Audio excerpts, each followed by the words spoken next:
number one, I got to ask because just looking at your name on paper doesn't tell Ooh, me how to pronounce it. So pronounce your name for me, Marcus, and then tell me who are you and why do we care?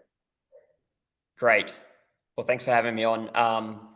Yes, first of all, my name important, right? Marcus Rutsche is how you pronounce the last name, and everyone gets it wrong, so I don't hold against anyone. And it is a strange name and not an Australian name.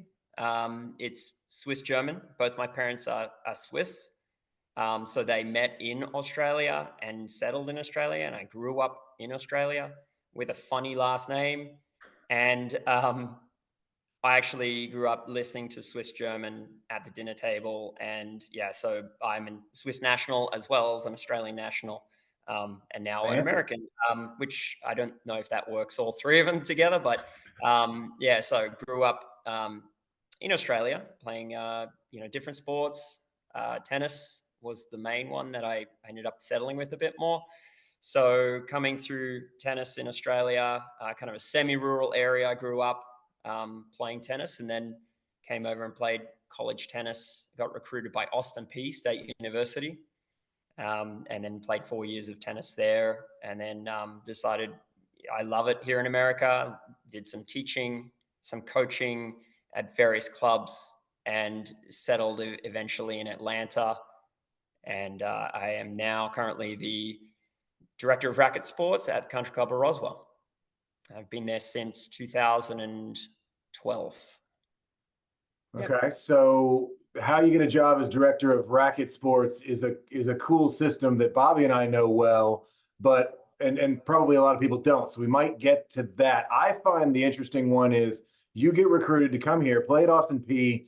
How then do you get to stay and teach tennis and then work your way toward becoming an American? Like, what's that process like? Because I think there are a lot of people that come through and they say, "Hey, I've finished my college now. I'm from wherever, and but I'm not legally allowed to work here." Was that easy or difficult for you? Can you walk me through that? It's an interesting process, and there's a lot of pros that have come through that system. Essentially, they come as a tennis player, and then they realize the amount of opportunities that are in America, and that was huge. I going back to Australia, I never really had plans to stay in America initially. I didn't know what I wanted to do really, but I got a taste of it primarily in the summers. So I could work, I'm not sure legally or illegally, in the summertime, but from Division One college, I had the summers. I wasn't going to go back to Australia. It was a long trip, expensive trip, and I had to figure out what to do. And initially, I started working at a summer camp up in Pennsylvania for like an 8 week long summer camp where I was doing tennis there, but I was also doing the whole camp counselor thing as well. Interesting. And then I got an opportunity through my college coach who said, "Hey, I can get you a job up here in Ohio at a really nice, prestigious country club." And work there through the summer, which was a pretty extended summer time. And that's where I really got to understanding, wow, you can make this a profession. They pay you very well. They respect you. And, growing up, okay, in this sort of country area of Australia, um, your coach had tennis balls in the back of the car and you went to the public facility. It was not really a career, and definitely not something my parents wanted me to go down that route, after going to college. But I really saw the process, and that's where I got involved with USPTA, with the certification, and saw it as actually a serious career. And that's when I sort of realized after about 2 years, I think I was there, this now is a legitimate career path that I can be on. I saw my director at the time was getting paid well. He wasn't on the court that much. Um, there was a whole, and there were more than just one club in America that this could happen, and that is a legit career path. So calling my parents and telling them this is what I wanted to do, they said, "No, please, not a tennis pro." They literally said that, but I said, "No, let me show you these facilities. Let me show you what I can do, what I can do from a certification process." And there is a pathway to not just being on the court 80 hours. At that point, it was literally like, 60, 80 hours a week. You're spending 7 days a week on the court. So I saw that, and that is appealing. Now, from staying in the country from a foreigner standpoint, there's different visas you go through, like optional practical training visas, which a lot of people easily apply to after college. And then it gets a bit tricky where you're applying for perhaps like a tourist visa or a temporary work or trainee visa. And then there's other ones like H-1B visa, which I was on, but they're not doing those anymore. And so it's a tricky process. I was speaking to a tennis pro who's going through it right now because they want to stay, they want to keep their profession going in this country. You have to link it in with your current whatever you did in college a lot of times, or you can go the route of what might be a exceptional athlete visa that you could go through. So it's a bit different for each country. Australia has a little bit more of an understanding where you can work between the two countries a little easier. But yeah, so I managed to navigate through all of that, and then eventually, got a green card through marriage. So that was a bit of an easier time when you go that route. But it is definitely a legitimate that pathway that people are looking for, and that's why you see so many foreigners as teaching pros as well. Yeah, and I think that's great. I think that's the scenario where we can potentially find a way to help more of those college level players that come in, they get a great education, and then they say, okay, well, what's next? And they feel like maybe they have to just go find an employer that can afford to sponsor them, and just that process being fairly complicated, if not difficult, if not potentially expensive. I'm curious if maybe we find a way, and I'm taking notes too. I'm like, oh, you know what? I think we got a process here. If we know somebody who legally had some training, Bobby, we might be able to find out how we can maybe help some more of the young potential tennis pros coming out of college to go through that process and see it, as Marcus said, as a legitimate career path.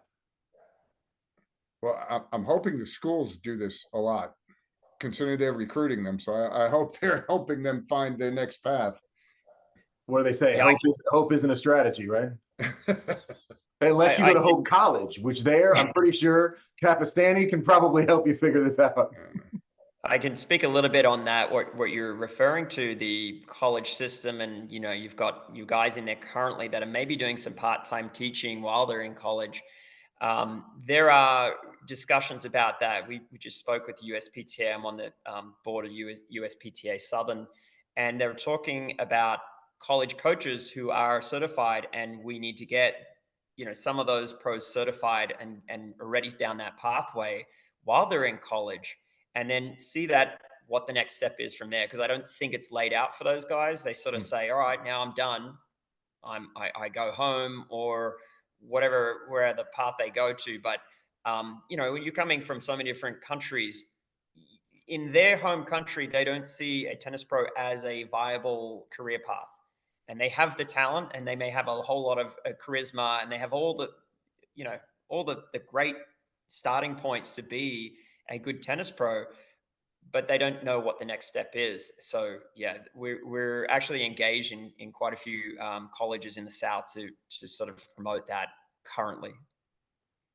Awesome, because I think that's going to help a lot. A lot of the industry right now, we all know as tennis coaches, is trying to find good employees. I mean, it's just hard to find good people. And we've probably all talked to those outside of our industry as well, and realizing that seems to be a thing everywhere. I'm talking to a buddy of mine who's a civil engineer. It's like, I can't fire anybody. These guys are annoying, but I can't fire anybody because I can't hire it.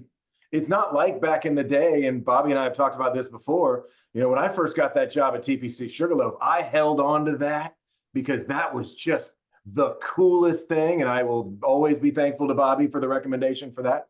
But it was the coolest thing. But I knew there were 7 guys right behind me willing to come in and do whatever I was unwilling to do just to take that job. Things are different now. And I think we've had a GPTA conversation as a group about that as well. Is that getting any better, Marcus, do you think? Not yet. Not yet. First of all, like you said, it was the coolest thing. It's not as cool as it used to be. I mean, that's what brought me into it. Um, there's a legendary teaching pro in the USPTA, Bill Phillips, and he had a talk this past weekend about his 50 years that he's learned, what he's learned and passing it on, which I'm big in the history of what has come before and what we can learn from these older guys. And he says, well, the boom of the 70s, these are the rackets we use. And this is what was so great about it. And I think he said he's in his 20s at that point when the boom of the tennis in the 70s. The coolest thing you could be was a tennis pro. The coolest, right? So this old guy said he got into this industry just because it was cool. There's a cool factor to it, right? And all the things that come with it. You can describe whatever it is. At that point, probably just to get chicks. But whatever motivates you. But when you're that age, you're in your 20s, what does motivate you? And it's probably not going to be that grind that's going to motivate you. And if you're going into tennis for financial reasons, being a tennis pro, you're going to find out pretty quickly you're not going to be a millionaire as a tennis pro, right? There are other ways you can kind of do that, but in the tennis industry, but in the way that they look at things when they're 20s, like, sorry, that's not it. So they find that out pretty quickly. But there are other really great ways that you can have a meaningful career path and get so much value out of it. And I think that's what you're seeing is people come back from maybe a career in finance or whatever. They're a lawyer and they're coming back into the industry or entering into the industry. There may be players, current players, or maybe they were in it. It's their secondary choice to come enter into tennis industry because of what it can really bring to their lives. So we're seeing that a bit more, but yeah, bringing the cool back.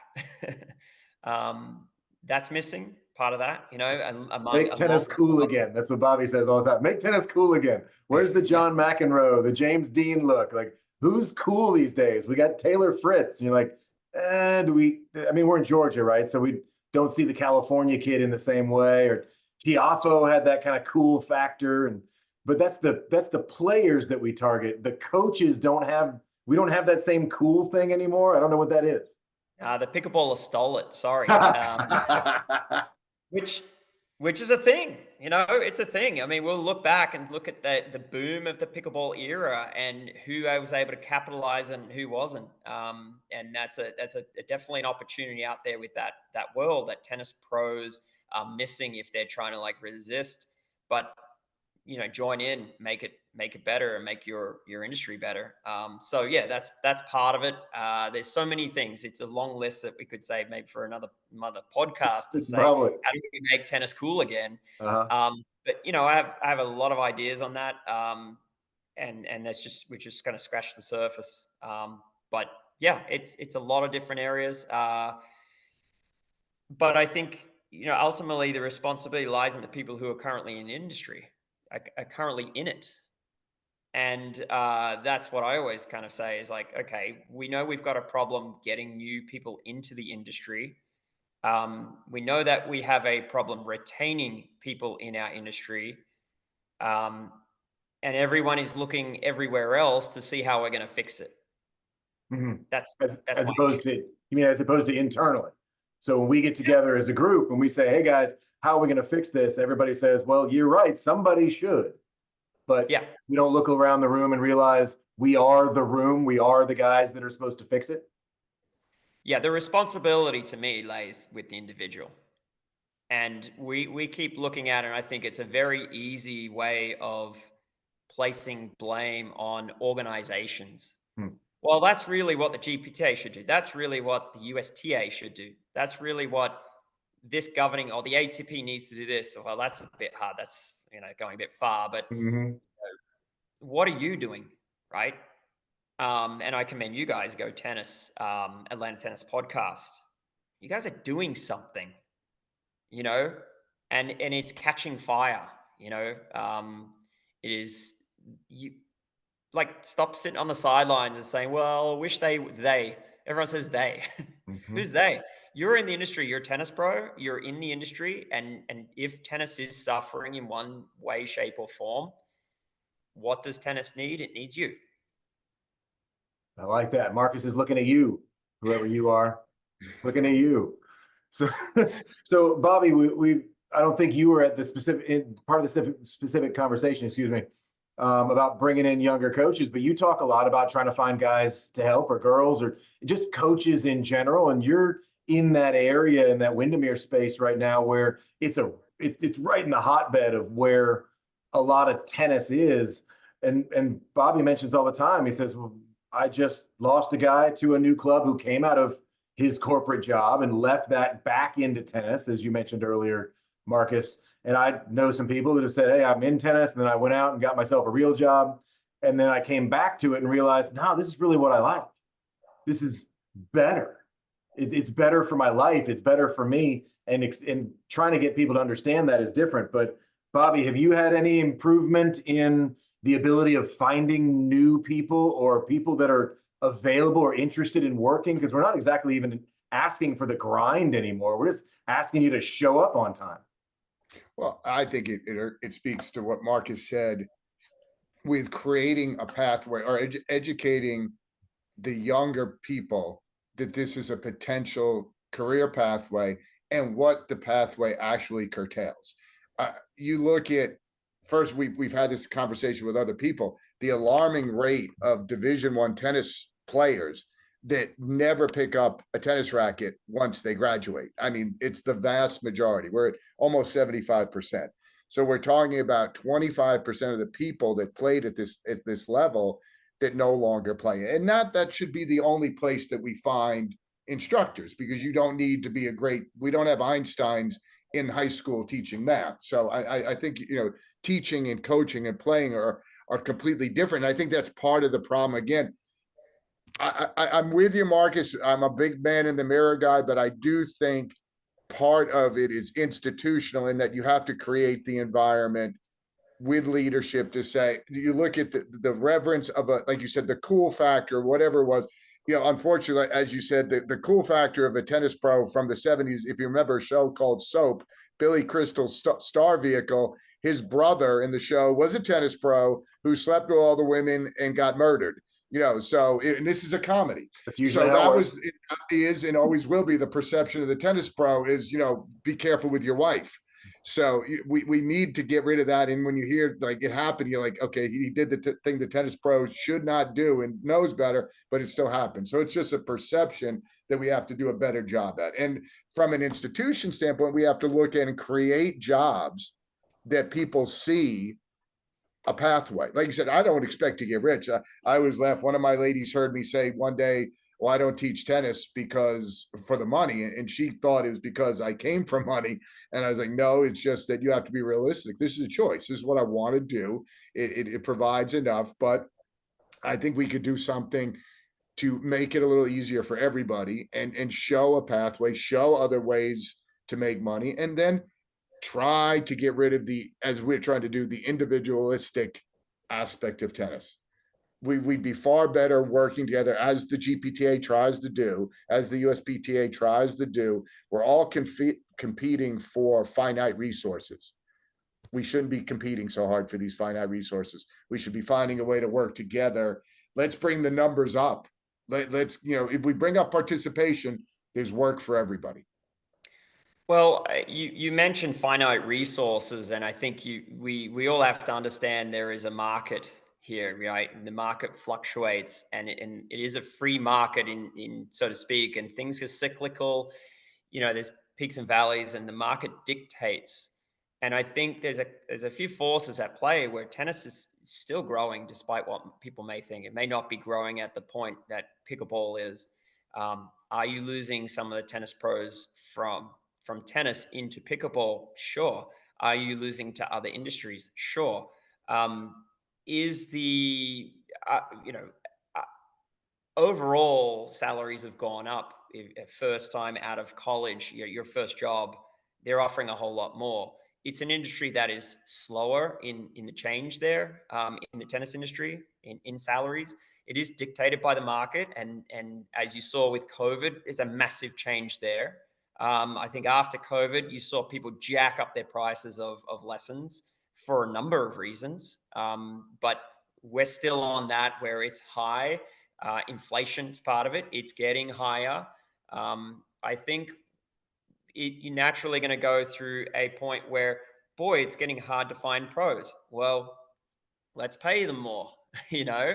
So I'm okay with that. I'm perfectly fine with letting the market dictate the prices, let them dictate salaries, let them dictate percentages, and what you start to see with directors, for instance, you know, maybe they're sort of less on court, they're more off court now. They have to adjust to what the market is. And right now, I think there's a bit of a change in some places where you're seeing head pros making a ridiculous amount of money that are surpassing directors. And that's just because they want to keep the best talent. So I think there's part of that going on, but you're also in the local area that I see, because I'm just really kind of speaking about Atlanta tennis, and that's really what the podcast is.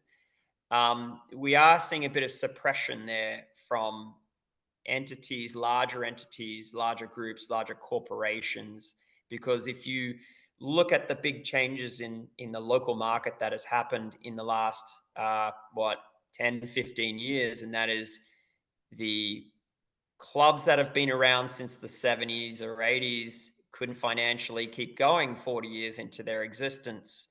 You know, you didn't have the appetite for those members potentially to be investing back or getting their assessment, paying more for their clubs. And you get a corporation coming in and snapping up that property. So when you have that to a scale where potentially in a 10-mile radius, you have about, 8 clubs that are all owned by the same organization, you stifle that marketplace. And so they're all playing Monopoly game with you, and you're just a pawn in that game. And that's where I have a real issue with that sort of situation. You know what I'm kind of talking about there, Bobby, but Oh, I do. Yeah. That's why I'm laughing. So I think, like I said, I'm all for the free market dictating these prices and bringing this incentive to get people into the industry. But if you have a little bit of that stifling going on, then you have people leave, not just, maybe they're not leaving the industry, but they're leaving to another state because the opportunities are elsewhere. And I can't stand that. What I think, and I can see Bobby's brain running, but I think where we are in an interesting place is tennis coaches are often fairly multifaceted. And the interesting thing that we learn in our industry is how to do lots of different things. So it isn't difficult for a tennis pro to jump out into another thing. I'm just going to get a sales job. I'm going to go work for Technofiber, and I'm going to show everybody how to be a great sales guy. Those things happen, and you can kind of jump out a little bit if you need to, where I've got friends and they have their skill set and this is what they do. It's not like they're going to change industries. They're not going to leave what they do for whatever reason. It just doesn't happen. You do your thing. But in tennis, we get people kind of in and out of the industry also, as we talked about, because sometimes it is just a fallback. It's almost that plan B, which is why I ended up here in the first place when I first started. And thankfully, Justin Yo found me and gave me a shot. And it was interesting because it just wasn't, I was just doing it part-time because you can make $50 an hour. And this was given 25 years ago. You can make $50 an hour as a part-time job while you try to get your, real job, right? I'm trying to do the other thing. But then I realized, I'm like, this is a cool career. This is a really fun thing to do. And you learn so many other things. You learn other skill sets. You're running a pro shop. You're running a business. You're not just a cog in the wheel feeding balls. Now, you can be. You just want to be that guy that feeds ball. That's fine. But in this case, we have people kind of in and out of the industry. So specifically, if we asked you, Marcus, you understand the industry beyond just Country Club of Roswell. So as director of Racket Sports there, does that put you in a position to understand kind of the fancy country club world as well, while we also understand the whole scenario of Bobby kind of sets his own prices because, yes, he's hired by the facility, but he's a contractor, right? But you specifically work for a club, and that club essentially sets the lesson rates. I'm sure you have a say in that. But where are the big differences there? Because we've got not just an industry standard on lesson rates. We have completely different types of tennis coaches. I run a business, Tennis for Children. It's a different world, and we just bill the monthly scenario where the parents have no idea what a lesson costs because they don't know what I'm making. It doesn't matter. But there's so many different ways to do it here. Do you see something specific from even, like I said, the fancy country club position, but then also being able to see outside of that? I think I'm in a unique position because in my time that I've been at my club, we were member owned, and we were one of those clubs that were sold in 2020, about a month before COVID hit, Well, there's time. to have that transition. So I've seen both sides. When I was working in Ohio, that was a privately owned club by a wealthy individual. So I've had the experience of the different clubs, and I think we're all part of the same ecosystem, which is tennis, right? Tennis coaching, members serving the clients, and with that, I think you're also seeing a 1099 or independent contractor really blossom in the last, I don't know, um, probably about 7 years, 7 or 8 years, I would say, that you're seeing tennis coaching as being more of a side hustle, to go along with your whatever other job you have. And those rates have gone higher. To get somebody in to help fill in from 6:30 to 8:30 on a Wednesday night, boy, you can get paid pretty well for that nowadays. In a lot of cases, you get paid better to do that than the people that are working there full time. So we're all part of that. That all kind of is part of it, because what Bobby might need this pro sometimes. Well, I need them as well. Can we share? And it's a great little job that they can do. Those tennis pros can do. Maybe they were in it full time. They still want to get the cash and work outside of their regular business hours, and they don't have to worry about the politics that come with being at a club or anything Keeping your else, job. Yeah. responsibilities that come with it. So you almost see a bit more of a shift towards that way, where you know what, I want to go out, teach, and not deal with anything else. And I think they all have their place in the ecosystem. So that's perfectly fine. But what you see again is the market dictating those rates. Well, Bobby might say, "Well, I'm paying this amount," and they're like, "Man, I can't afford that at my facility, but I'm going to have to up my rate if I want to get a good, dependable pro at those hours, at the peak hours. Then I'm just going to have to up my rate on that." So that's fine. Again, that's the market, working there. I think the problem is when you get too far that way, where it incentivizes or disincentivizes those full-time teaching pros that have to stay the longer hours and they do their salaried stuff, and they kind of really say, well, that independent route seems awfully nice. I get to keep 100% of what I do. I can find a facility. That sounds awfully nice. But again, your market can change, because then at some point those clubs realize, hey, we got to get the best, retain the best people. What do we need to do? We're going to offer greater incentives, health insurance, whatever it is that they do. But in a lot of cases, recently, locally, without naming organizations' names, that's less appealing. My health insurance still costs an arm and a leg. So even though they may be getting some help from the club, it's not enough to justify the extra cash I could be getting. So they all they all help each other out. So I think it's all part of it. I don't think people should say, just because I'm at this wealthy high-end country club, it doesn't affect me as an independent. We're all sort of part of it, and we interact some ways or another, but I think we've got to keep an eye on what we're all doing. Great. Bobby, you want to play with that? No, I completely agree. And one of my, because I'm laughing, of course, in Marcus even picked Wednesday night 6:30 to 8 o'clock, and I'm laughing because that's one of the nights I overpay.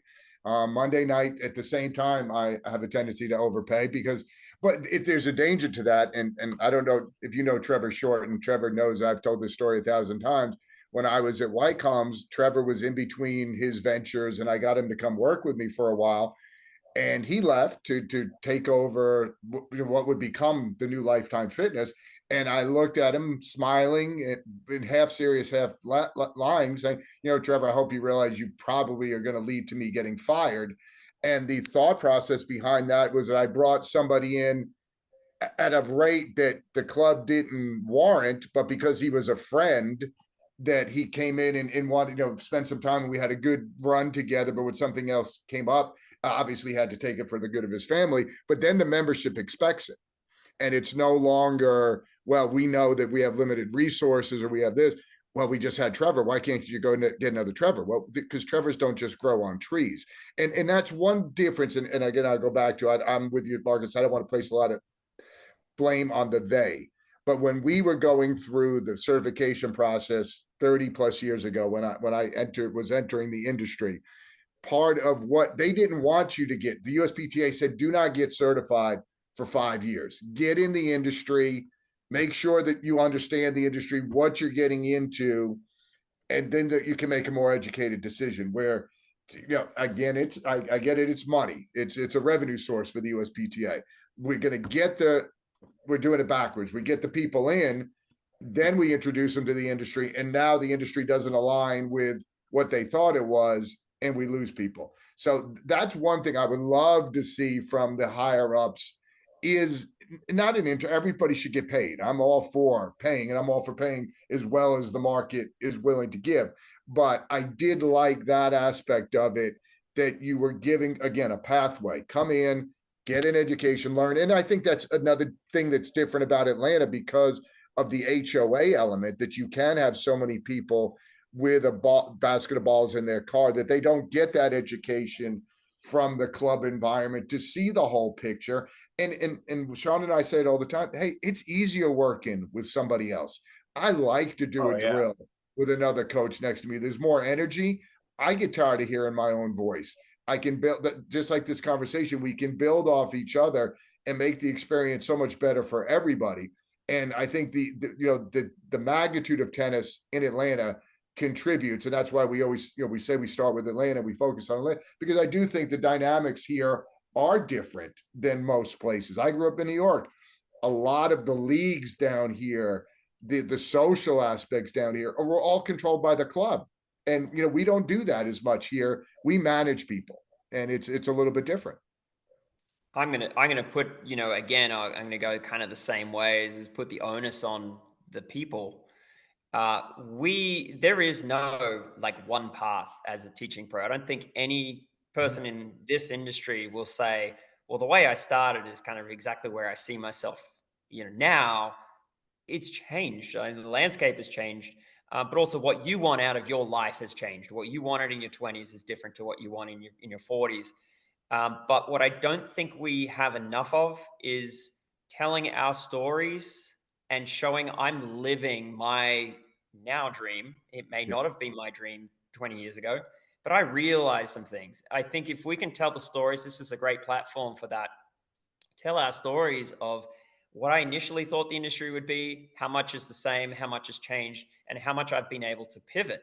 And there are people who say, I only want to be on the court teaching juniors all the time. Okay, that's all they want to do. But a lot of people don't know these things. And then they get a couple of years into a job and they're like, boy, this is not what I thought it would be.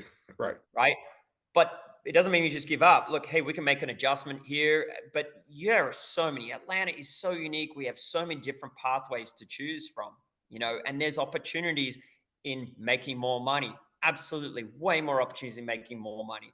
But I don't think there are enough stories. I can tell my story. This pro can tell their story and see how I've achieved a quality of life. I've achieved, there's still things I want to achieve. There's still things I'm going to go for. And just because you're at a high-end country club and you are making a ton of money, it doesn't mean you're fulfilled. It doesn't mean that you're 60 years old, you're thinking about retirement, you look back and you say, you know what, I've put all this time on the court, dedicating all my time to the membership, I missed out. I want to hear those stories. I want to learn from those stories. And that's just, that's actually a legit conversation I had with someone in that I position. feel like Marcus just invented a new podcast segment. Yeah. There you go. You can put it under my name. Just remember my last name is Rutsche, right? So Rutsche, just right. get that part right, and then we're all good. So All yeah, I heard was I mean, Hamilton, Marcus. Tell your story. We're going back to musical theater again. All I heard was Hamilton, but go ahead. but these are the discussions we have, and this is a story of someone 5 miles away. We never crossed paths until fairly recently, but you're going to learn from these people in the industry how to navigate these things, and you're going to be able to retain people longer. They're not going to get as frustrated. And again, I need to help these people who are having a hard time. I have an obligation in the position I'm in and the things that I know and the connectivity that I have in the industry to help these people, and maybe how to navigate out of it or how to go part-time into it. But there's a place for everyone pretty much, as long as you're decent, as long as you're good. Show up on time. Yeah. Get there on time. How hard is it? This is like the tennis management's worst nightmare. And tennis coaches are notorious for being late. I'm like, come on, it's the one thing just be there on time. That's just step one, right? Yeah, well, we all talk as well. Like the people who are in this industry, everyone talks, everyone knows everyone. So you better do things like that, because if you're wondering why you're having a hard time getting a job in this You're area, not getting your next job. hey, we may be desperate for some coaches here and there, but we're not that desperate. So it is a small world like that. But it is also, some people say, look, I'm having a really hard time hiring people. I'm having a hard time getting people into this industry. You have an obligation to try to make that more attractive, yourself. But then also, even if you're in you know what, I'm good. Finally, I have a staff, right? It doesn't mean you stop looking around at what's out there. You've got to track these people's progression. You've got to track those people who are entering an industry. You've got to know those people who are just recently USPTA certified pros. I want to keep an eye on those guys, because you never know when I might need them, and that's where pro-ams come into it. That's where pro leagues come into it. You can't be absent from the industry, because it's going to come back and bite you. That was one of the early advice some of the early advice I got from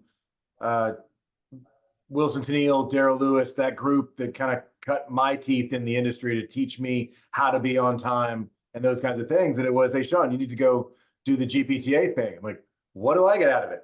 I just didn't get it at the time. It didn't make any sense. And in that case, I realized after 5 or 6 years, when I could have said, okay, what's next? What's my next step for me? I didn't know anybody. Nobody knew me.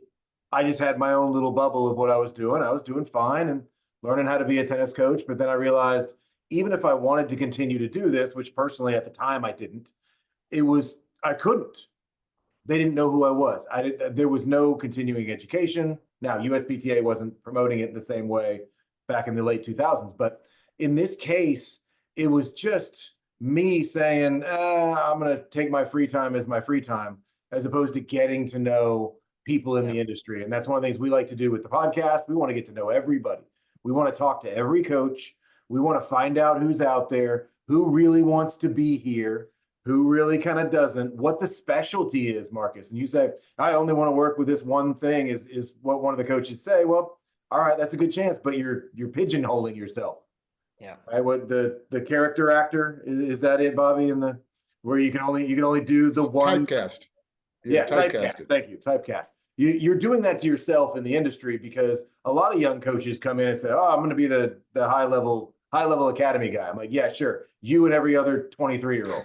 Like I said, somebody, when you come to Atlanta, needs to learn how to teach a ladies Alta clinic, because that's really where you're going to pay your bills. So in this case, Marcus, how do we take all the things we know? We work with the GPTA, with the podcast and what we're doing here, and Bobby's world where he is, and your world where you are, and all these things, and we connect everything.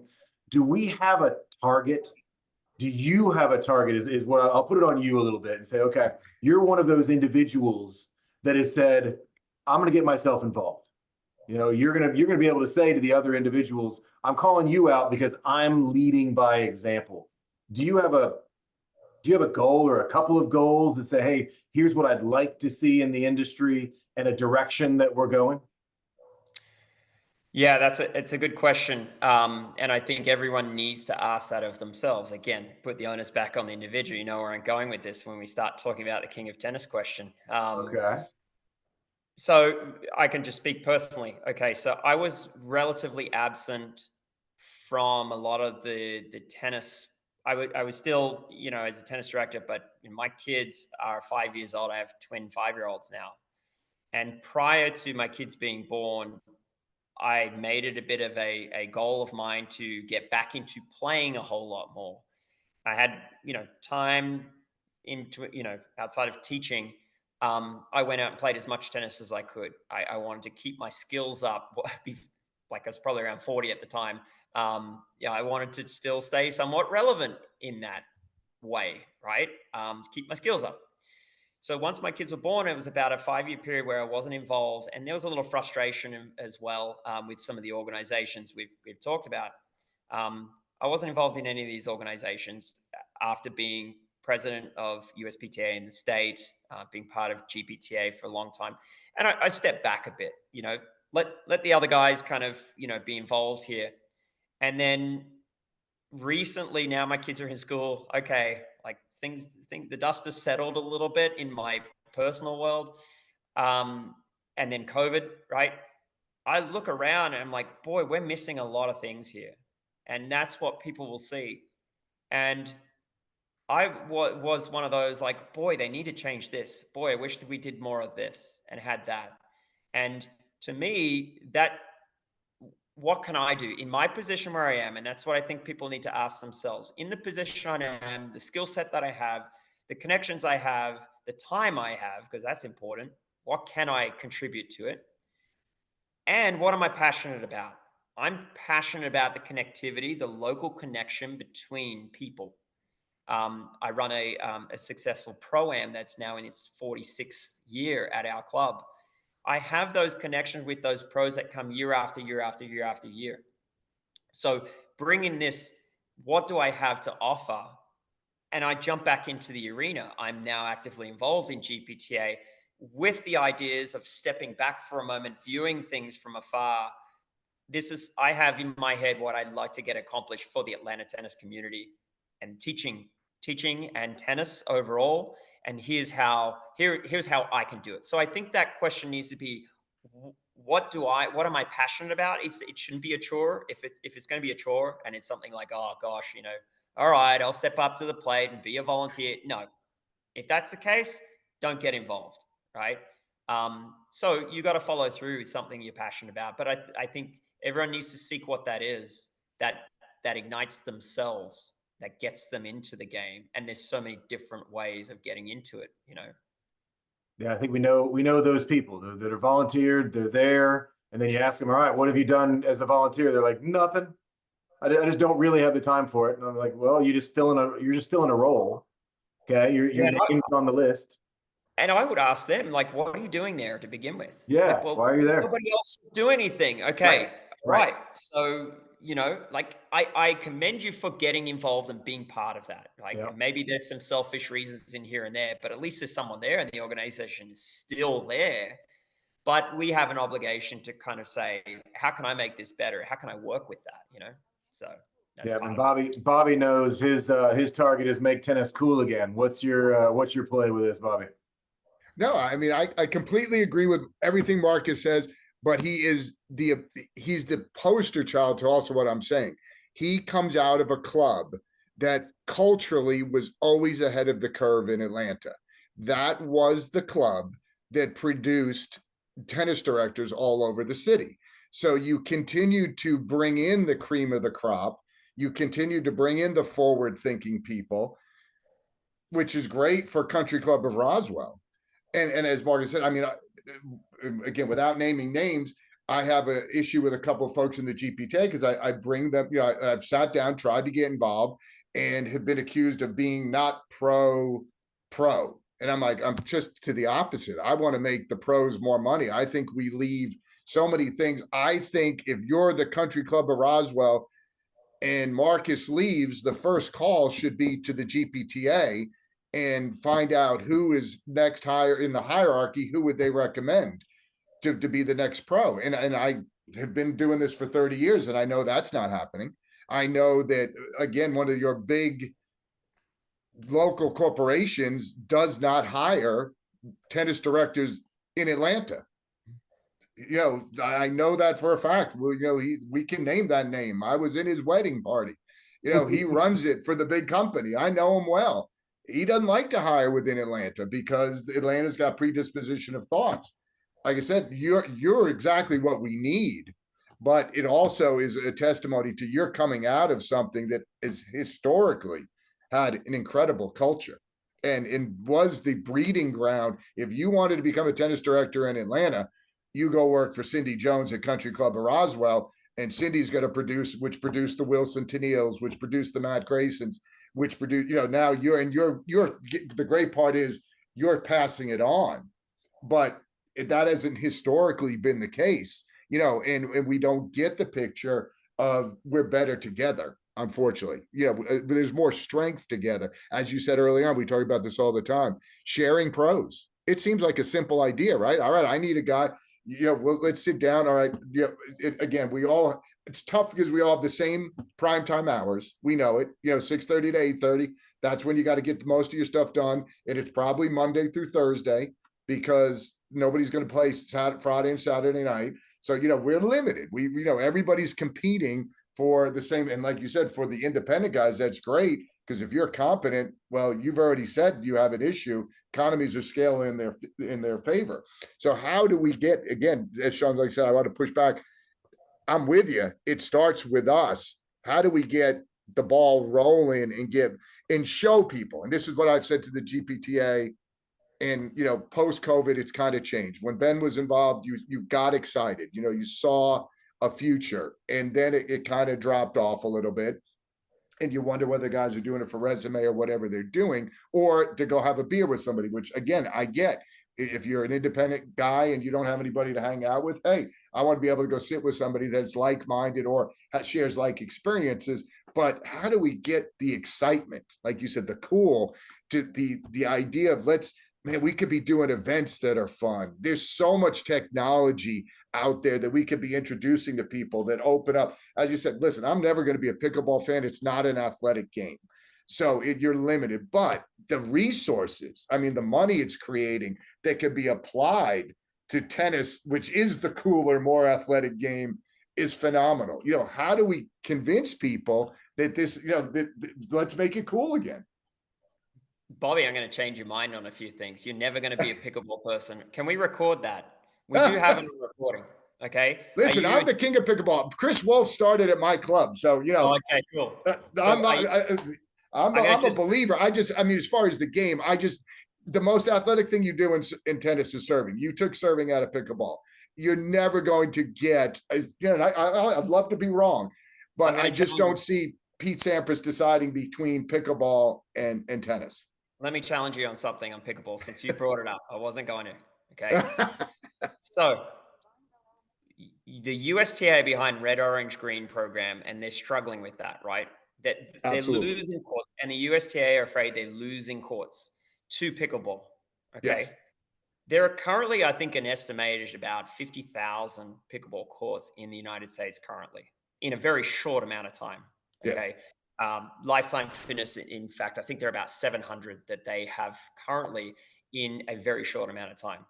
If the USTA realize this, they have just built, one organization has just built 50,000 new courts that have just done the work for the USTA. If they would just change their red ball program to a pickleball court size, you now have 50,000 new courts that you've been trying to get for how long? Just adjust your lines, adjust the height of the net, and the infrastructure is built for you. You're seeing this as a challenge, but now you've just seen all these kids so you go over to Ace Pickleball, for example, just down the street from us. Go bring the kids red ball and bring them a tennis racket and go play junior tennis. It's there now. And they've been trying to force everyone to buy into all this program.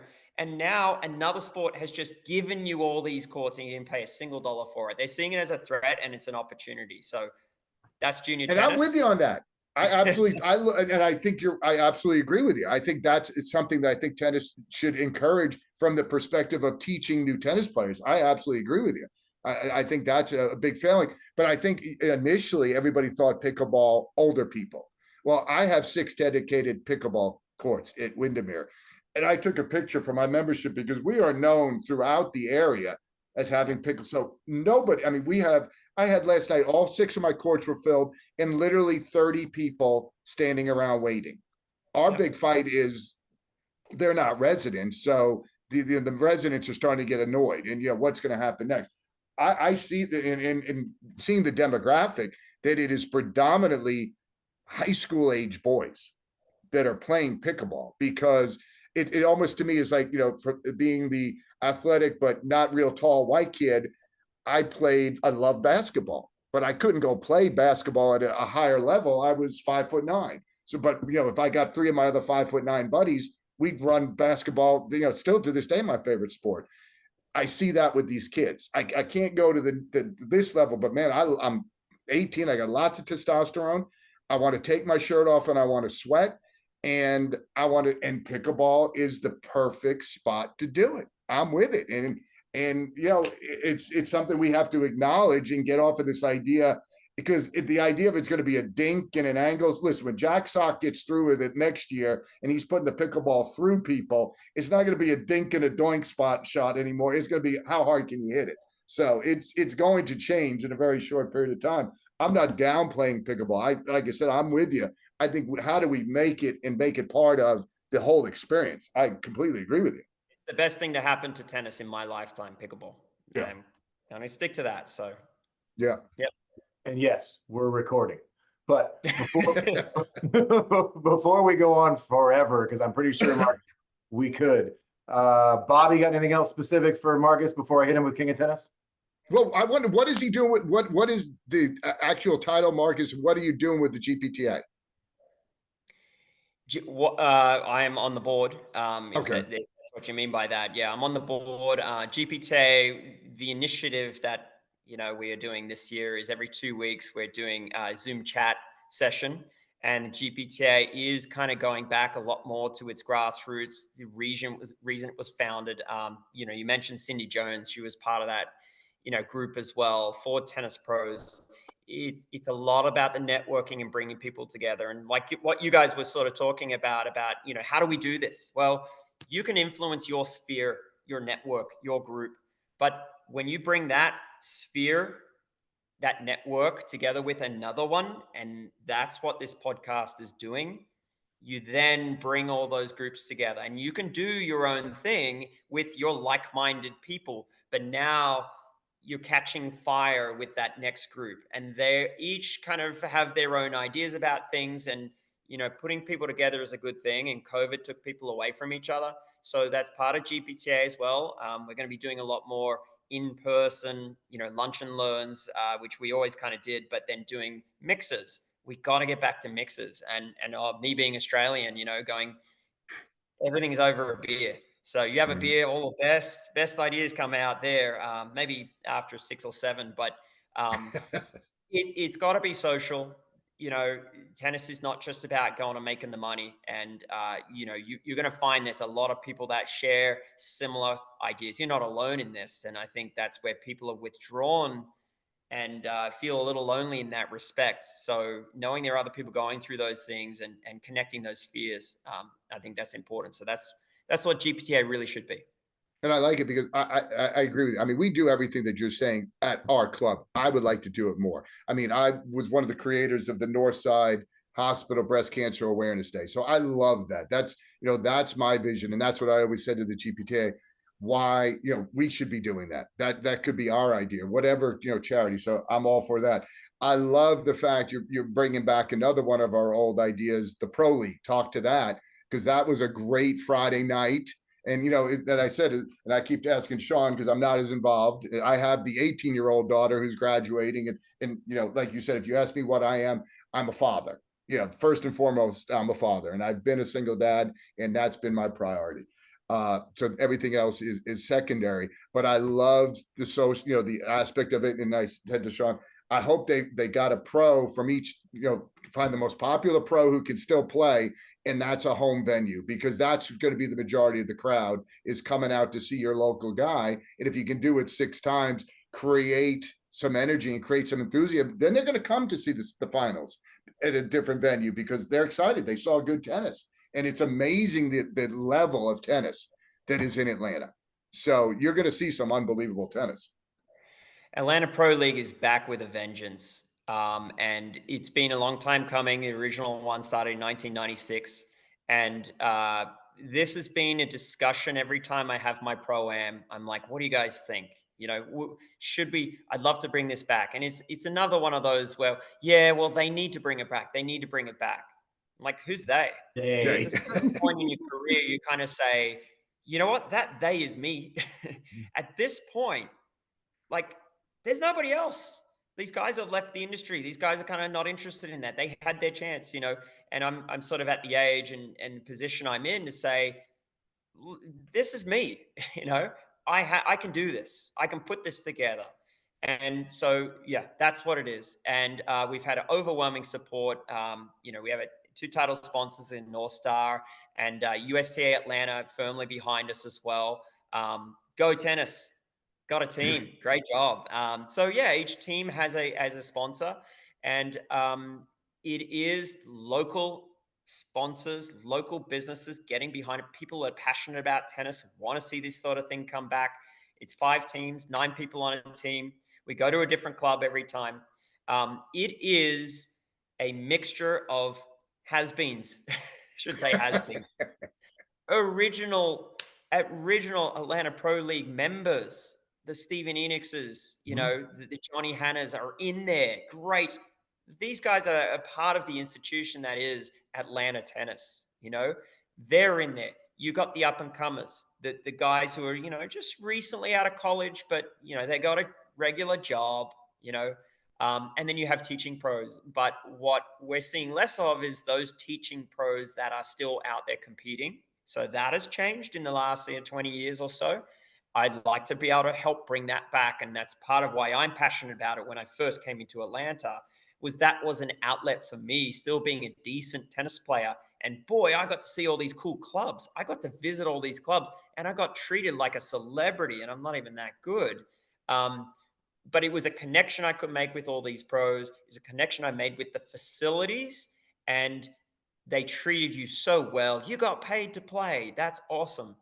And so we're bringing back that element. We're bringing back the local community support, everything that comes with that. And we're having the final at the Atlanta Open on Grandstand Court at 6:15 on the 27th of July. So that was huge that Peter Lebedev saw what we were doing. Atlanta Open is going away after this year. And what has everyone got to watch? Crickets.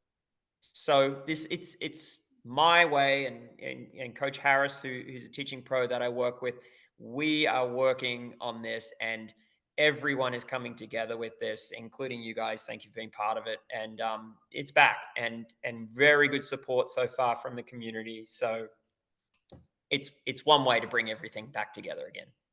And you're right, because they didn't go away because they weren't attended. They were well attended. It is a grind. It's not enough money to be anybody's one job.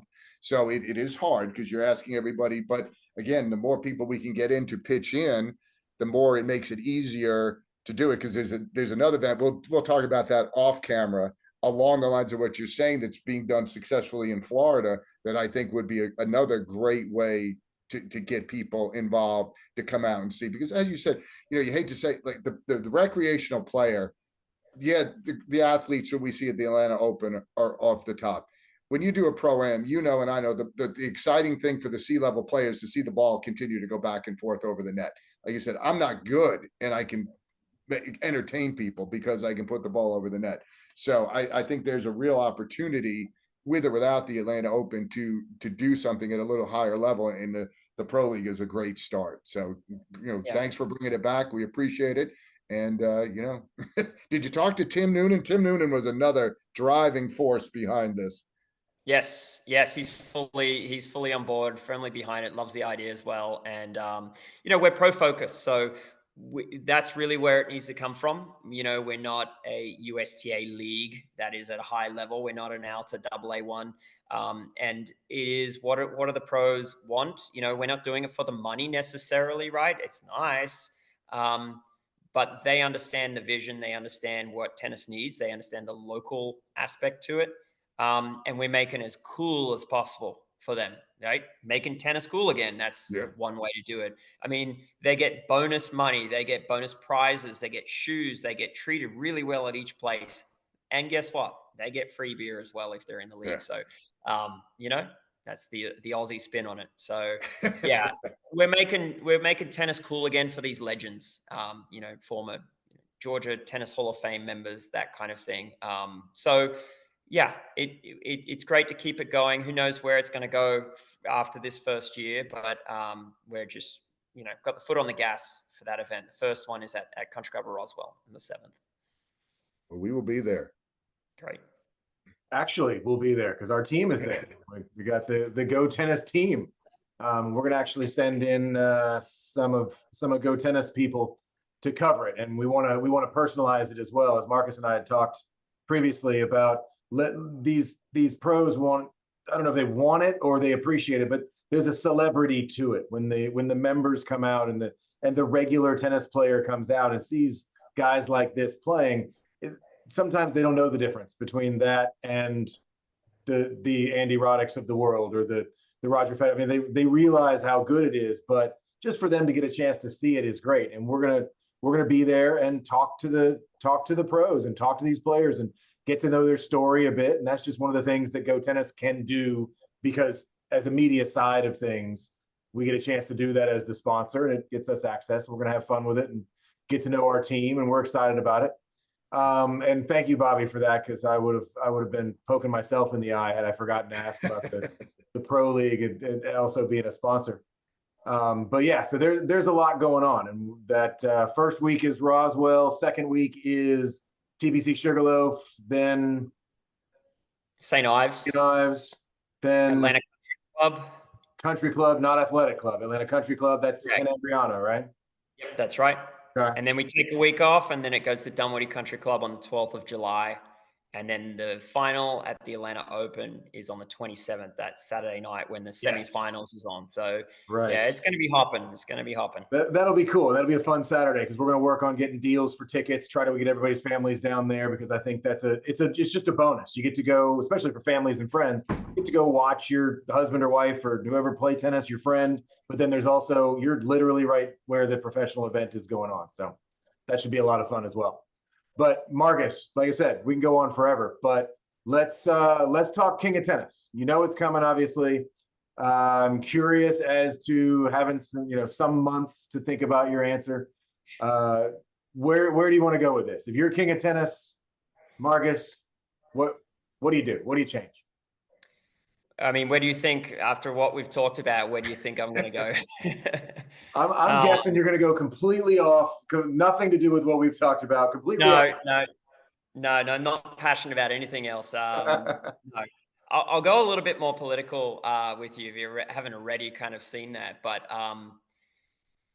I guess the way I kind of describe it is a little bit like, do you remember the movie Gladiator, where he wins, he beats the bad guy, I don't know, the emperor, whatever it is, and then he gets all the power. So that's me. I'm the king of tennis now. And the moment that I get all the power, I make a few little changes, and then I give it back to the people, right? I just give it all away back to the individual. Just get rid of the tyranny, essentially. I'm not saying there's necessarily a lot of tyranny in tennis, but to me, again, breaking up a lot of the power structure of where tennis gets it from. So what I would do, first of all, is I feel like I'm not a big fan of private equity running a lot of things in America. So that's the political part of things. Breaking up a lot of the corporations or private equity groups that are coming in, snapping up large groups of clubs. is really hurting. So it's very hard as an individual to come up against those groups that are breaking down the market forces or suppressing the market forces. So that, to me, stifles our profession. So that's more from our profession standpoint. So that's part of where I would sort of break up where all those things are. So first order of business as king. I pivot a little bit more towards like juniors, where I feel like the junior development pathway is a little too much top down, and I feel like there are so many junior academies and top junior pros that are developing juniors, and they're not able to be given the resources. So we'll just take USTA as an example. Let's say instead of investing in a high-end facility or large, you know, massive projects that are like everyone needs to come to this, breaking it down and giving that investment more to the individuals that are developing those players through, you know, and I know they do still have grants and things like that, but you know, there's no strings attached. There shouldn't be any strings attached to that kind of thing. That should just be, look, you've got a kid inside the top 100, whatever. Here's a free flight for a year to get that kid wherever they need to be, or you know, a flight pass or something like that, or here's extra money for that. As long as you can show that it's going towards all these tournament expenses, here's what it is. Bringing that down on so many different levels, to me, that's where that needs to happen from a junior pathway standpoint, which is similar to kind of what I was talking about. But I also think that next step where we're losing so many players from college or juniors, college, and then next is nothing. There's so many players I know that have gotten through college and then nothing. I mean, a lot of them are in our pro league.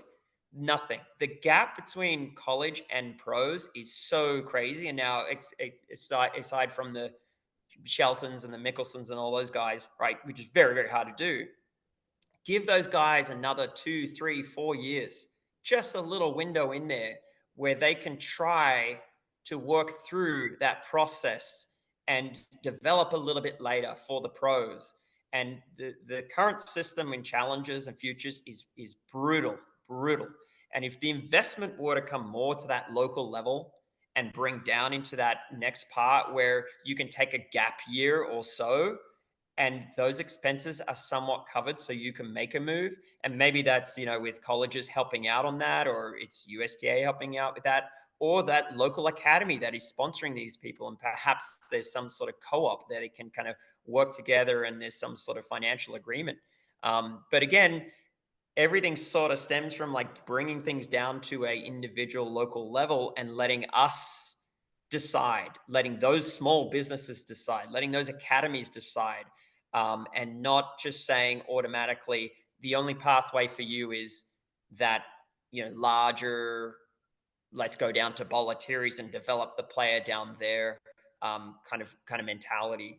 So yeah, I'm, you know, I guess I'm an anti-globalist when it sort of comes to that sort of thing where like libertarian sort of answer.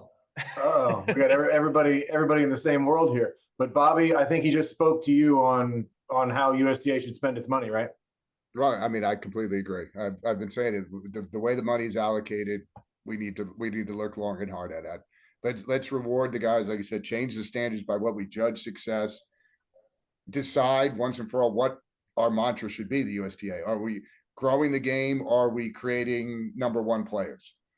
Let's just be on. Let's put it on the table, and let's decide, and then go after it. And like you said, as Marcus said, then give it to somebody else to be another course. And I absolutely love the idea of the gap. Tennis is the only sport where at 19, 20, we expect you to be mentally, physically ready to go and go on tour, live in country, traveling where you don't speak the language, all this stuff where how many, you look at all the athletes who get drafted that don't make it because, look at baseball, sports where there's a progression through those 4 years. I mean, it's tough. It's tough.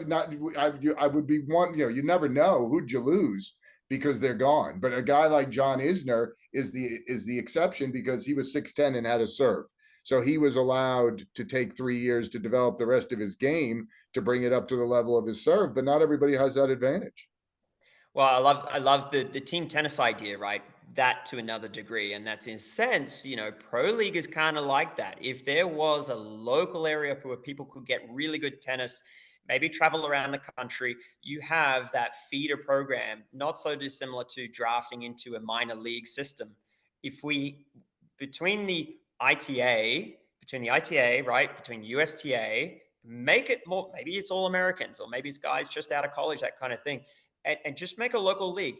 One of the reasons Jack Sock is the happiest he's ever been is because he's traveling internally on the pickleball circuit. Okay. He doesn't have to do the whole, it's crazy what they have to go through. Mhm. Now, think on a challenger circuit, you're playing in India, then you're playing in Jamaica, and you're playing Kazakhstan. If they could make things locally, develop a little bit longer, and there's going to be guys who are going to skip that system altogether. But when I feel like there's so many guys who are missing out on just because we don't have that in between. And I would also say, like locally, when you talk about USTA, if you think about what USTA does the best, the USTA Atlanta website is amazing, contrasted to what they do on a national. And, so Amy and her crew out there are amazing. Bill Dopp, amazing. He's locally involved. He's at every GPTA talk we have. They're involved, but I think that's a bit of an exception when you talk about this as a larger entity or multiple entities that are kind of getting too big. And it speaks back to kind of Ben Hesley, what he was talking about when he came on your podcast about if these entities were just a bit more refined about sticking with what they do and what they do well and doing that instead of trying to be everything to everyone. I think that's a really important, really important part. Something to be said about a mission statement. Yeah. We've talked about that a bit. Very true. Bobby, what's our mission statement? Is it make tennis cool again? Is that what we're It changes depending on who the guest is. We'll take it. We'll take it. Well, Marcus, I know we've been looking to do this for quite some time, and I really appreciate you taking time to do it. And I'm pretty sure we should probably just make this like a weekly or a monthly thing, because I think we can pretty much keep going with any topic and hopefully make some change. It isn't just, hey, are we doing this because we're making interesting content? It's really trying to say, okay, well, now you're the king of tennis. You got this idea. Fine. How are you going to do it? Not just how are they going to do it, right? And I look at anybody that comes into this podcast says, well, it's king of tennis. I'm going to make tennis more affordable. Great. You better show up with a how. How are you going to do it? Because again, then we're just putting it as they. We're just handing it off to somebody else. And that's why we like talking to you, Marcus. It's so great to see somebody that just says, I'm going to lead by an example. I'm going to come out here and do everything I can possibly do. So I don't have any problem looking at everybody else. I'm looking at all of you that are listening. I'm looking at all of you that are listening. That everybody else is just say, get out there and do something. Even if it's wrong, go do something and figure out where you're doing it wrong and change it. But get it going, get some traction, get out there and do something. You mentioned Bill Dopp and Amy and those at USTA, and that's fantastic. We've talked about Tim Noonan. We've talked about the UTA.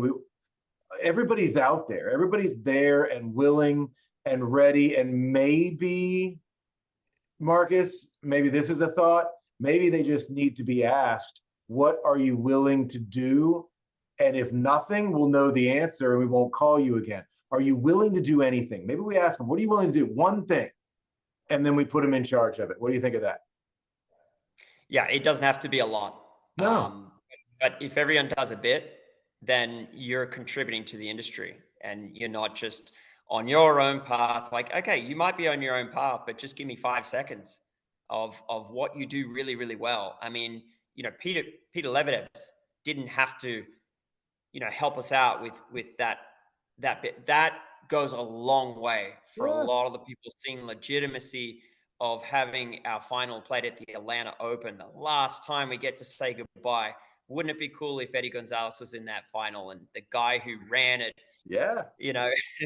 could perform in it one last goodbye? And I think that's just, everyone has a little something to give. They just don't know it. Sometimes it takes somebody else to extract it out. But yeah, it's going to be contagious. We have an obligation as kind of stewards of the sport because we're in it. You know, so hopefully that catches fire.